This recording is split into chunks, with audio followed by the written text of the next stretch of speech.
جو ہی آپ صلی اللہ علیہ وآلہ وسلم نے پتھر پر پاؤں مارا، اس کے نیچے سے صاف اور عمدہ پانی پھوٹ نکلا۔ انہوں نے ایسا پانی پہلے کبھی نہیں پیا تھا۔ خوب سیر ہو کر پیا۔ پھر انہوں نے پوچھا، بھتیجے کیا آپ سیر ہو چکے ہیں؟ نبی کریم صلی اللہ علیہ وآلہ وسلم نے فرمایا، ہاں۔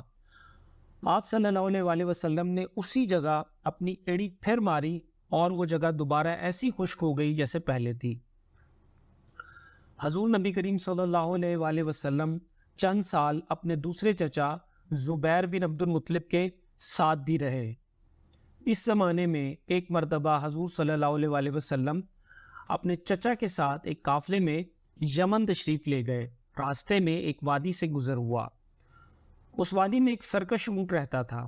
گزرنے والوں کا راستہ روک لیتا تھا، مگر جو ہی اس نے نبی کریم صلی اللہ علیہ وآلہ وسلم کو دیکھا تو فوراً بیٹھ گیا اور زمین سے اپنی چھاتی رگڑنے لگا۔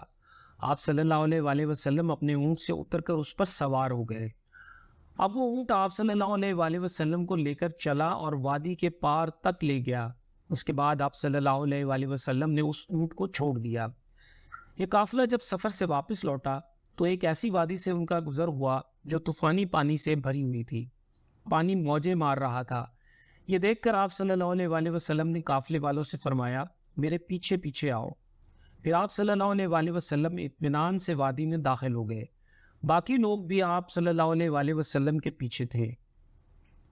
اللہ تعالیٰ نے اپنی قدرت سے پانی خشک کر دیا اور آپ صلی اللہ علیہ وآلہ وسلم پورے قافلے کو لے کر پار ہو گئے۔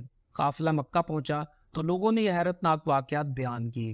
لوگ سن کر بول اٹھے، اس لڑکے کی تو کچھ شان ہی نرالی ہے۔ ابن حشام لکھتے ہیں، بنو لہب کا ایک شخص بہت بڑا قیافہ شناس تھا، یعنی لوگوں کی شکل و صورت دیکھ کر ان کے حالات اور مستقبل کے بارے میں اندازہ لگایا کرتا تھا۔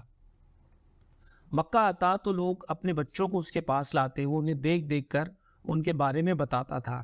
ایک بار یہ آیا تو ابو طالب آپ صلی اللہ علیہ وآلہ وسلم کو بھی اس کے پاس لے گئے، اور اس وقت آپ صلی اللہ علیہ وآلہ وسلم ابھی نوعمر لڑکے ہی تھے۔ قیافہ شناس نے آپ صلی اللہ علیہ وآلہ وسلم کو ایک نظر دیکھا، پھر دوسرے بچوں کو دیکھنے لگا۔ فارغ ہونے کے بعد اس نے کہا، اس لڑکے کو میرے پاس لاؤ۔ ابو طالب نے یہ بات محسوس کر لی تھی کہ قیافہ شناس نے ان کے بھتیجے کو عجیب نظروں سے دیکھا ہے، لہٰذا وہ آپ صلی اللہ علیہ وآلہ وسلم کو لے کر وہاں سے نکل آئے تھے۔ جب قیافہ شناس کو معلوم ہوا کہ آپ صلی اللہ علیہ وآلہ وسلم وہاں موجود نہیں ہے تو وہ چیخنے لگا، تمہارا برا ہو، اس لڑکے کو میرے پاس لے آؤ جسے میں نے اب بھی دیکھا ہے، اللہ کی قسم وہ بڑی شان والا ہے۔ ابو طالب نے نکلتے ہوئے اس کے یہ الفاظ سن لیے تھے۔ ابو طالب نے تجارت کی غرض سے شام جانے کا ارادہ کیا۔ نبی کریم صلی اللہ علیہ وآلہ وسلم نے بھی ساتھ جانے کا شوق ظاہر فرمایا۔ بعض روایات میں آیا ہے کہ آپ صلی اللہ علیہ وآلہ وسلم نے جانے کے لیے خاص طور پر فرمائش کی۔ ابو طالب نے آپ صلی اللہ علیہ وآلہ وسلم کا شوق دیکھ کر کہا، اللہ کی قسم میں اسے ساتھ ضرور لے جاؤں گا، نہ یہ کبھی مجھ سے جدا ہو سکتا ہے، نہ میں اسے کبھی اپنے سے جدا کر سکتا ہوں۔ ایک روایت میں یوں آیا ہے کہ آپ صلی اللہ علیہ وآلہ وسلم نے ابو طالب کی اونٹنی کی لگام پکڑ لی اور فرمایا، چچا جان آپ مجھے کس کے پاس چھوڑے جا رہے ہیں؟ میری نہ ماں ہے نہ باپ۔ اس وقت آپ صلی اللہ علیہ وآلہ وسلم کی عمر مبارک 9 سال تھی۔ آخر ابو طالب آپ صلی اللہ علیہ وآلہ وسلم کو ساتھ لے کر روانہ ہوئے۔ آپ صلی اللہ علیہ وآلہ وسلم کو اپنی اونٹنی پر بٹھایا۔ راستے میں عیسائیوں کی ایک عبادت گاہ کے پاس ٹھہرے۔ خانقاہ کے راہب نے نبی کریم صلی اللہ علیہ وآلہ وسلم کو دیکھا تو چونک اٹھا۔ اس نے ابو طالب سے پوچھا، یہ لڑکا تمہارا کون ہے؟ انہوں نے جواب دیا، یہ میرا بیٹا ہے۔ یہ سن کر راہب نے کہا، یہ تمہارا بیٹا ہو ہی نہیں سکتا۔ یہ سن کر ابو طالب بہت حیران ہوئے، بولے کیا مطلب؟ یہ کیوں میرا بیٹا نہیں ہو سکتا بھلا؟ اس نے کہا، یہ ممکن ہی نہیں ہے کہ اس لڑکے کا باپ زندہ ہو، یہ نبی ہے۔ مطلب یہ تھا کہ ان میں جو نشانیاں ہیں وہ دنیا کے آخری نبی صلی اللہ علیہ وآلہ وسلم کی ہے، اور ان کی ایک علامت یہ ہے کہ وہ یتیم ہوں گے۔ ان کے باپ کا انتقال اسی زمانے میں ہو جائے گا جبکہ وہ بھی پیدا ہونے والے ہوں گے۔ اس لڑکے میں آنے والے نبی کی تمام علامات موجود ہیں۔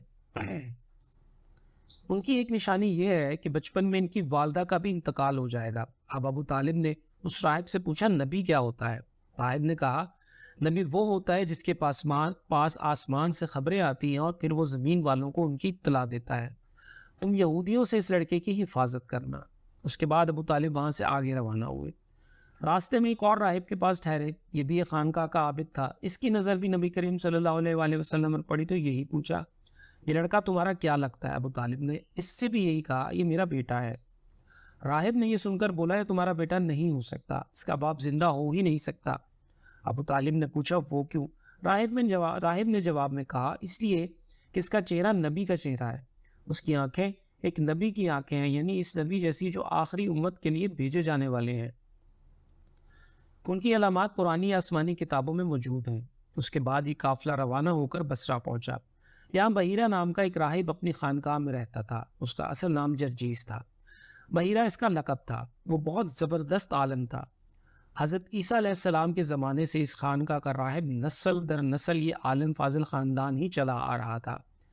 اس طرح اس زمانے میں ان کا سب سے بڑا عالم بحیرہ ہی تھا۔ قریش کے لوگ اکثر بحیرہ کے پاس سے گزرا کرتے تھے، مگر اس نے کبھی ان سے کوئی بات نہیں کی تھی۔ مگر اس بار اس نے قافلے میں آپ صلی اللہ علیہ وآلہ وسلم کو دیکھ لیا تو پورے قافلے کے لیے کھانا تیار کروایا۔ بحیرہ نے یہ منظر بھی دیکھا کہ نبی کریم صلی اللہ علیہ وآلہ وسلم پر ایک بدلی سایہ کی ہوئی تھی۔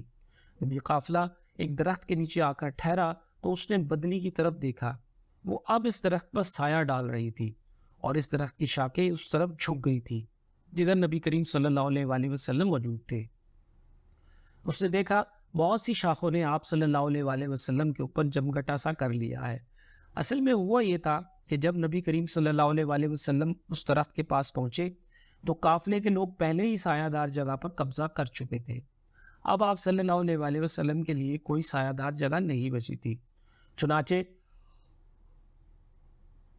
آپ صلی اللہ علیہ وآلہ وسلم جب دھوپ میں بیٹھے تو شاخوں نے اپنا رخ تبدیل کر لیا اور آپ صلی اللہ علیہ وآلہ وسلم کے اوپر جمع ہو گئی۔